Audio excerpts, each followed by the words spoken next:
രാഹുൽ മാങ്കുട്ടലിന്റെ വൈദ്യപരിശോധനയ്ക്ക് വേണ്ടി കൊണ്ടുവന്ന സമയത്ത് കേരളം ഒരുപക്ഷെ കേൾക്കാത്ത മുദ്രാവാക്യങ്ങളൊക്കെയാണ് കേട്ടത്. അതിലേക്ക്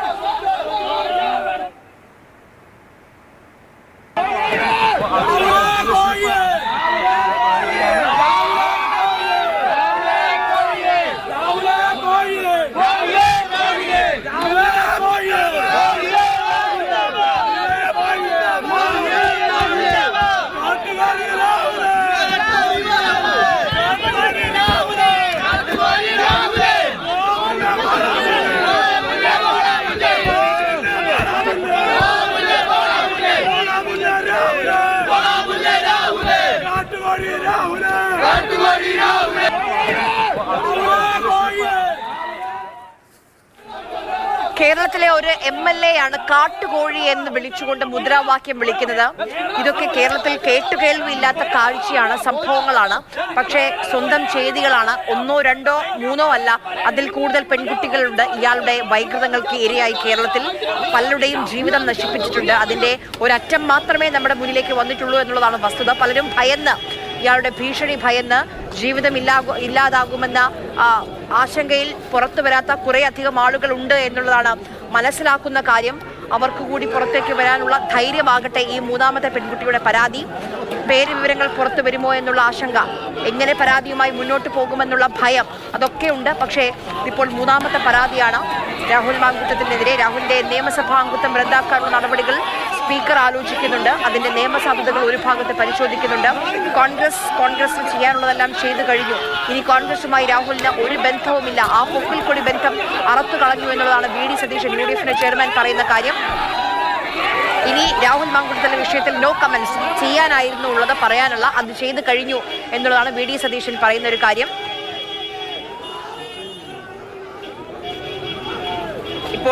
ഇപ്പോഴും വലിയ വിന്യാസം, അത് പോലീസ് വിന്യാസമുണ്ട്, പ്രതിഷേധക്കാരുമുണ്ട്. രാഹുലിനെ ഇതുവരെ പുറത്തേക്ക് ഇറക്കാൻ അതുകൊണ്ട് തന്നെ കഴിഞ്ഞിട്ടില്ല എന്നുള്ളതാണ്. ആളിക്കത്തുകയാണ് പ്രതിഷേധം. രാഹുലിനെതിരെ വലിയ പ്രതിഷേധമാണ് പത്തനംതിട്ട ജനറൽ ആശുപത്രിക്ക് സമീപം. അതായത് 2 ഗേറ്റുകളും പ്രതിഷേധക്കാർ വളഞ്ഞു കഴിഞ്ഞിട്ടുണ്ട്. ഒരു ഭാഗത്ത് DYFI, മറുഭാഗത്ത് യുവമോർച്ച. രാഹുലിനെ പുറത്തേക്കിറങ്ങാൻ കഴിയാത്ത വിധം പ്രതിസന്ധിയിലായിരിക്കുകയാണ് പോലീസ്. നമുക്ക് ദൃശ്യങ്ങൾ നോക്കൂ. പോലീസ് എല്ലാ സുരക്ഷയും ഉപയോഗിച്ചുകൊണ്ട് രാഹുലിന് കയറാനുള്ള വാഹനം വളഞ്ഞിരിക്കുകയാണ്. പക്ഷെ എന്നിട്ടും ആശുപത്രിയുടെ ഡോറും പ്രവർത്തകർ വളഞ്ഞിട്ടുണ്ട്. അവിടെ നിന്നും കൂടി രാഹുലിനെ പുറത്തേക്ക് ഇറക്കേണ്ടതുണ്ട്. ഡ്രൈവർ ആ വാഹനത്തിൽ കയറി കഴിഞ്ഞിട്ടുണ്ട്. പക്ഷേ രാഹുലിനെ പുറത്തേക്ക് ഇറക്കാൻ കഴിയുന്നില്ല എന്നുള്ളതാണ് വസ്തുത. കണ്ണനിലേക്ക് പോകാം. കണ്ണൻ, എന്താണ് അവിടെ നടക്കുന്നത്? ഇപ്പോൾ വൈദ്യപരിശോധനയ്ക്ക് ശേഷം ഈ രാഹുലിനെ പുറത്തേക്ക് ഇറക്കാൻ വേണ്ടിയുള്ള ഒരു ശ്രമമാണ് പോലീസിൻ്റെ ഭാഗത്ത് നിന്ന് നടത്തുന്നത്. പോലീസ് 2 വശങ്ങളായി തിരിച്ചുകൊണ്ട് അവർ ഒരു ഷീൽഡ് ഉപയോഗിച്ച് ബാരിക്കേഡിന് സമാനമായ രീതിയിൽ നിൽക്കുകയാണ്. പക്ഷേ പ്രതിഷേധക്കാർ അതേ സ്ഥലത്ത് തന്നെ നിലയുറപ്പിച്ചിട്ടുണ്ട്. അതുതന്നെയാണ് ഇപ്പോൾ രാഹുലിനെ പുറത്തേക്ക് ഇറക്കി കഴിഞ്ഞാൽ വലിയ പ്രതിഷേധം ഇവിടെ വീണ്ടും ഉണ്ടാകാനുള്ള സാധ്യത ഏറെയാണ്. ആ സാഹചര്യത്തിലാണ് ഇപ്പോൾ പോലീസ് ഇത്തരത്തിലുള്ള ക്രമീകരണങ്ങൾക്ക് തന്നെ ഏർപ്പെടുത്തിയിരിക്കുന്നത്. അല്പസമയത്തിനുള്ളിൽ തന്നെ രാഹുലിനെ പുറത്തേക്ക് ഇറക്കുക എന്നുള്ളതാണ് പോലീസിന് മുന്നിലുള്ള കടമ്പ. അതിനുശേഷം വെട്ടിപ്പുറം എന്ന് പറയുന്ന സ്ഥലത്താണ് മജിസ്ട്രേറ്റിൻ്റെ വീട്. തൊട്ട് സമീപത്ത് തന്നെയാണ്. 2-2.5 കിലോമീറ്ററാണ് ദൂരം. ആ വെട്ടിപ്പുറം എന്ന സ്ഥലത്തേക്ക് കൊണ്ടുപോവുക എന്നുള്ളതാണ് പോലീസിന് മുന്നിലുള്ള ഏറ്റവും വലിയ കടമ. അതിനുശേഷം മജിസ്ട്രേറ്റ് എവിടെയൊക്കെയാണോ റിമാൻഡ് ചെയ്യുന്നത്. കാര്യം ഒരു കാരണവശാലും ഇന്ന് വാദപ്രതിവാദങ്ങളൊന്നും തന്നെ ഇന്ന് കോടതിയിൽ നടക്കാൻ സാധ്യതയില്ല. ഇന്ന് കോടതി അവധിയാണ്. അതുകൊണ്ട് തന്നെ മജിസ്ട്രേറ്റിന് മുന്നിൽ മജിസ്ട്രേറ്റ് തീരുമാനിക്കുന്നു എന്നുള്ളത് മാത്രമാണ് കാര്യം. റിമാൻഡാണോ അല്ലെങ്കിൽ ജാമ്യം ലഭിക്കുക എന്നുള്ള കാര്യമാണ്. റിമാൻഡിലേക്ക് തന്നെ പോകും. കാര്യം ജാമ്യം ലഭിക്കാവുന്ന ഒരു വകുപ്പ് പോലും രാഹുലിനെതിരെ ചുമത്തിയിട്ടില്ല. എല്ലാം ജാമ്യം ലഭിക്കാത്ത വകുപ്പുകൾ തന്നെയാണ്. അതുകൊണ്ട് തന്നെ അയാളെ ജയിലിലേക്ക് കൊണ്ടുപോകും. കൊട്ടാരക്കര ജയിലിലേക്കാണോ തിരുവനന്തപുരത്തേക്ക് ജയിലിലേക്കാണോ എന്ന് മാത്രമാണ് നമുക്ക് പരിശോധിക്കേണ്ടത്.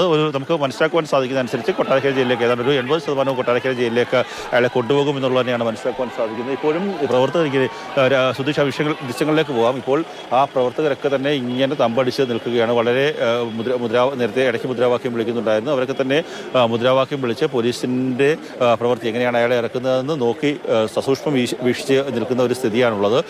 ഈ ലൈംഗിക ക്ഷമതാ പരിശോധന അടക്കമുള്ള കാര്യങ്ങൾ പരിശോധിക്കേണ്ടതുണ്ട്. കാര്യം ലൈംഗിക പീഡനമുണ്ട്, ഭ്രൂണഹത്യയുണ്ട്, അങ്ങനെയൊക്കെയുള്ള കാര്യങ്ങൾ ഉള്ളതുകൊണ്ട് തന്നെ ഇത് കോടതിയിലേക്ക് പോകുന്ന സമയത്ത് മെഡിക്കൽ റിപ്പോർട്ടിൽ പ്രധാനമായും പരിശോധിക്കും. അങ്ങനെയൊക്കെയുള്ള കാര്യങ്ങൾ പരിശോധിച്ച് ശേഷം മാത്രമായിരിക്കും ഒരു തീരുമാനത്തിലേക്ക് കോടതി അല്ലെങ്കിൽ മജിസ്ട്രേറ്റ് എത്തുക. അതിൻ്റെ ഭാഗമായി വിവിധ തരത്തിലുള്ള പരിശോധനകൾ നടത്തണം എന്നുള്ളതാണ് ആശുപത്രി അധികൃതരും പോലീസും പറയുന്നത്. അല്പസമയത്തിനുള്ളിൽ തന്നെ അയാളെ പുറത്തേക്ക് ഇറക്കാൻ വേണ്ടിയുള്ള ഒരു നീക്കം തന്നെയാണ് പോലീസ് നടത്തിക്കൊണ്ടിരിക്കുന്നത്. വലിയ സംഘർഷഭരിതമായിട്ടുള്ള അന്തരീക്ഷമാണ് നേരത്തെ ഉണ്ടായിരുന്നത്. ഇപ്പോൾ അല്പം ശാന്തമായിട്ടുണ്ട്. പ്രവർത്തകർ പരസ്പരങ്ങളിലായി മാറി തിരിഞ്ഞ് നിൽക്കുകയാണ്. പക്ഷേ പ്രവർത്തകരെ ഈ രാഹുലിനെ പുറത്തേക്ക് ഇറക്കി കഴിഞ്ഞാൽ ഒരു സംശയം വേണ്ട, പല സ്ഥലങ്ങളിലായി ചിതറിക്കിടക്കുന്ന ആ പ്രവർത്തകരൊക്കെ തന്നെ ഡിവൈഎഫ്ഐയുടെ ആയാലും യുവമോർച്ചയുടെ ആയാലും ആ പ്രവർത്തകരൊക്കെ തന്നെ ഒരുമിച്ച് കൂടി വലിയ പ്രതിഷേധത്തിലേക്ക് പോകാൻ തന്നെ തീരുമാനമെടുത്തിരിക്കുകയാണ്. കാര്യം അത്രത്തോളം രീതിയിൽ പലതരത്തിലുള്ള ഡിവൈഎഫ്ഐയുടെ പ്രവർത്തികളെ ആയാലും ഈ പറയുന്ന യുവമോർച്ചയുടെ പ്രവർത്തികളെയൊക്കെ തന്നെ ആയാലും അവഹേളിച്ചിട്ടുള്ള ഒരു നേതാവ് കൂടിയാണ് രാഹുൽ മാങ്കൂട്ടത്തിൽ. അതുകൊണ്ട് തന്നെ സ്വാഭാവികമായും അയാൾക്കൊരു പതനം ഉണ്ടാകുന്ന സമയത്ത്, അയാൾക്കെതിരെ ഇത്തരത്തിലുള്ള ആരോപണങ്ങൾ ഉണ്ടാകുന്ന സമയത്ത് മറ്റുള്ള ആ ഡിവൈഎഫ്ഐയുടെ ആയാലും യുവമോർച്ചയുടെ ആയാലും പ്രവർത്തകർ സമാനമായ രീതിയിൽ പ്രതിഷേധിക്കുക എന്നുള്ളത് പതിവ് തന്നെയാണ്.